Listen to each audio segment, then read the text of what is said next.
আজকে তোমাদের সাথে আমি শেয়ার করতে এসেছি আজকে আমি কি অনলাইন থেকে অর্ডার করে এনেছি। তো জিনিস ছোট হোক আর বড় হোক, যে কোনো জিনিস কিনলে পরে তো একটা মনের মধ্যে আনন্দ কাজ করে।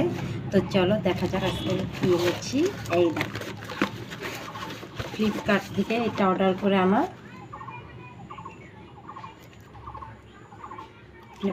চলো বের করা যাক। ট্যান দেখো, একদম ছোট মিনি।